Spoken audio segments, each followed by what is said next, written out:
Les voyages forment la jeunesse. Lorsque cette jeunesse est réunionnaise et qu'elle s'envole pour mieux comprendre d'où viennent ses racines, la formation compte double. C'est leur propre histoire qu'ils vont découvrir, ouvrir pour préparer leur identité de réunionnais adultes de demain. Il faut multiplier les regards, les déplacements, et on le fait avec les partenaires, les communes, les collectivités, le Conseil général en particulier ici, parce que lorsqu'un élève part 15 jours dans un autre pays, un autre lieu auquel il n'est pas habitué, il apprend à voir ce que d'autres personnes vivent au quotidien. Le Conseil général finance le séjour de 6 groupes de collégiens à Madagascar, en Bretagne, au Mozambique, en Chine et en Inde, à une condition, qu'ils retranscrivent sur le papier leur parcours, leurs ressentis, leurs découvertes. Durant leur périple, ce carnet de voyage sera le miroir de leurs émotions. Un carnet de voyage pour tout noter et tout raconter au retour. Ces 16 élèves et ces 4 professeurs du collège de Montgaillard sont les premiers à se lancer dans l'aventure. La veille du décollage, en cours de cuisine, la destination est sur toutes les lèvres et se retrouve même dans la marmite. Même si le menu du dernier repas à la Secpa est alsacien, une petite touche de massalé s'est invitée dans la recette des spätzle. Alors en Inde, vous allez voir aussi les gens goûter comme vous, dans la main. Patrice Bannereau fait partie des 4 accompagnants. L'Inde, c'est comme son 2e pays. Le professeur y a travaillé comme cuisinier il y a une vingtaine d'années. Pendant ces 15 prochains jours, il souhaite que ses élèves découvrent ce qui l'a passionné à l'époque, les échanges culinaires. La préparation d'un repas avec les écoliers de Bodh-Gaya est au programme du 6e jour. C'est important. Bon, c'est difficile forcément pour eux de s'imaginer comment ça va être, comment ça va se passer. Ils pourront rencontrer des jeunes de leur âge. Et c'est important pour eux, c'est peut-être la partie la plus importante du voyage. Après les premiers jours intenses de découverte sur les rives du Gange, le groupe arrive acclimaté dans l'état du Bihar, à Bodh-Gaya. Déjà plus de 1000 km parcourus sur le territoire indien. La veille du repas, Fatih Ati et Zayed participent aux préparatifs. La logistique doit être imparable. Avec ses 250 enfants et sa 50aine d'invités, l'école associative de Jeanne Perret a transformé le repas commun en pique-nique géant. Les grains, le riz, les épices se pèsent en dizaines de kilos. D'un côté, la mettre curcuma, qui pas massalé, curcuma massalé. Après des espèces de trucs indiens. Comment il appelle? Qui est plus sécuit, mais après il y a l'ail, pommes de terre. C'est tout, non? Le lendemain, la surprise n'est pas que dans la marmite, elle est aussi dans la beauté du site. Dongeshwari, célèbre pour ses grottes bouddhistes. Les enfants ont fait connaissance la veille et tout naturellement, des affinités se sont créées. I will miss you. Pendant que le groupe profite de la vue des hauteurs, Patrice Bannereau s'est rapproché de la cuisine éphémère. Au menu, poulet masala grand format. Il met toutes sortes de poudres d'épices. Haldi. Donc ça c'est le safran, le curcuma.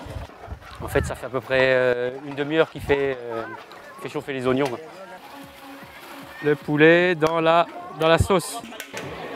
Poulet pour 300 personnes en tout. Là, ça s'agite un petit peu, ils sont obligés de se dépêcher un petit peu parce qu'il y a déjà le riz et le dal sur la table. Un repas, 2 jours de partage avec les enfants, après lesquels il a été bien difficile de se dire au revoir. Des émotions fortes retranscrites à chaud dans le carnet de voyage dès le retour à l'hôtel. La mémoire à cet âge-là pour les enfants, comme ils sont fatigués, c'est assez volatile. Donc tout de suite, il faut prendre des petites notes et ensuite on prend du temps, comme là on est au calme, on écrit et on les aide à faire des résumés. Je me souviens par contre quand j'écris ça, je me souviens que tout le monde a pleuré pour les orphelinats. Et voilà. Ça c'était un moment fort? Oui, c'était un moment fort. J'allais pleurer mais je me suis retenue. Oui, c'est difficile de l'exprimer parce que j'ai vécu plein de choses. Mais pour l'heure, les élèves restent des enfants loin de leurs parents. À tour de rôle, ils peuvent profiter des rares moyens de communication fonctionnels pour prendre des nouvelles. Allô? Allô? Maman? Oui, bonsoir. Ça va? Bonsoir, chérie, ça va? Oui, et toi? Nico, mon amour. Oui, ça va. Negócio sai agora de manhã pour mailler. Me mettre 2-3 photos pour ça sur Facebook. D'accord, allez, bisous. Les kilomètres s'accumulent au compteur et un autre temps fort du séjour se dessine depuis le bus, l'une des 7 merveilles du monde. Quand j'avais regardé un film indien, j'avais vu Taj Mahal dans un film. J'étais c'est vraiment très joli. Et j'avais dit dans ma tête, je voudrais bien aller en Inde et découvrir le Taj Mahal. C'est vraiment magnifique la vue. Une merveille architecturale dont la caméra ne peut s'approcher.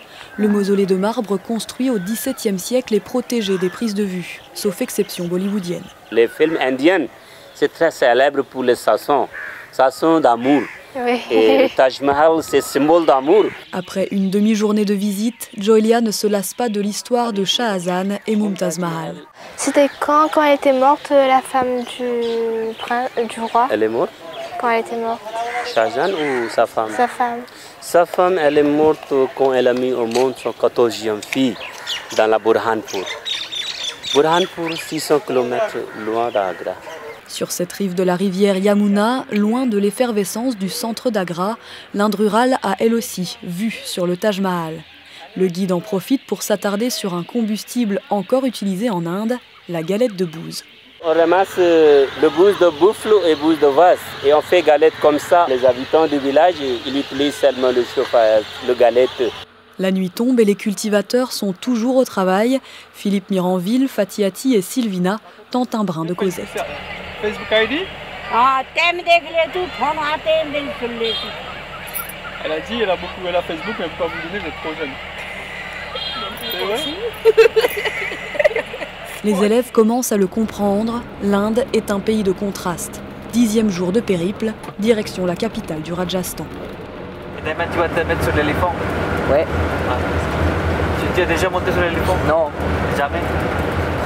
Quentin! Bizarre, frère! Quentin! Maman, venez! Plus dangereux qu'un tank, je m'en parle. Tu es libre, comment imagine cette table qui fait mal, non? No money. 2 for 50. No money. 50, 50 roupies, ben il est gazé. De retour sur la terre ferme, c'est l'heure pour les professeurs de s'accorder un moment de détente créative. Mais l'heure de la négociation n'est jamais bien loin. Allez, 100 roupies. Ok. 150, ok? Voilà, 150. Ben là, je te fais 150. 100 roupies, il est d'accord, il rigole, il est d'accord. Il a dit ok, allez, c'est le premier, on va lui donner 100 roupies, il est d'accord. À quelques mètres de là, un autre concert est en bonne voie. Un rêve bleu au pays des Maharajas. Le Rajasthan, c'est pour beaucoup la carte postale de l'Inde. Les palais qui appartiennent à l'histoire cohabitent avec la modernité des commerces. Dans ce bazar de Jaipur, les pâtisseries traditionnelles font face aux vendeurs de technologie. Prenez un petit bout, partagez. Il est bon. Je prends un chacun, c'est bon? C'est du lait avec du sucre qui est cuit longtemps. Face aux vitrines de téléphones portables, les vaches ruminent, imperturbables. Après 10 jours d'expérience en négociation, Quentin ne tombe plus dans certains pièges. Une autre affaire est tout de même conclue quelques minutes plus tard. Cette baffle fait son effet. Il lui en coûtera 800 roupies, soit environ 5 €. Dernier achat du dimanche, le jour des cerfs-volants. Tant qu'il restera un peu de lumière dans le ciel, ils continueront à tournoyer. Les 3/4 du séjour sont déjà écoulés. Sur les marches du palais de Jaipur, cette petite session carnet de voyage permet de prendre du recul. Je n'ai jamais allé dans notre pays. Il y a beaucoup de gens dans la rue. Les voitures passent en même temps que les gens. Et aussi qu'il y a beaucoup de pauvres. Quand j'étais à Mayotte, je ne savais même pas qu'il y a quelque part les gens peuvent souffrir, demander quelque chose à manger, de l'argent. Un recul nécessaire avant l'arrivée dans la capitale. Dans l'effervescence de Delhi, les collégiens retrouvent les klaxons, mais les rickshaws ont laissé place aux véhicules privés, de plus en plus nombreux dans les embouteillages. Nous sommes à Rajghat, l'endroit où on a incinéré Mahatma Gandhi le 31 janvier 1948. Il a été tué à Delhi. Surtout, il a joué un rôle très important pour avoir l'indépendance. et surtout son philosophie de non-violence. Pourquoi il s'appelle Mahatma Gandhi? Mahatma c'est un mot hindi.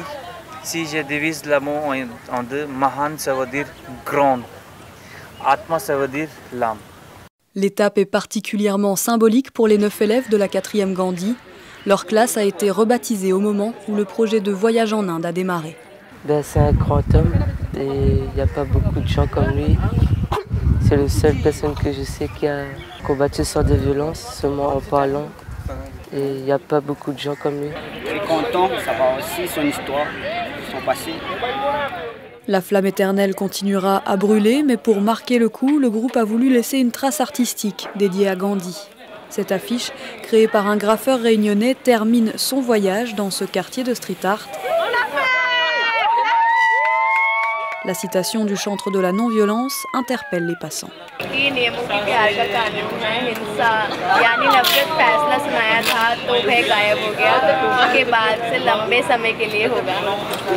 Dernière photo, dernière soirée en Inde.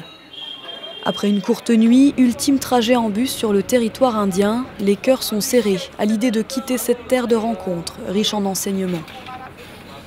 Une dizaine d'heures plus tard, ce sont d'autres larmes qui se mettent à couler, celles des parents, à l'arrivée à La Réunion.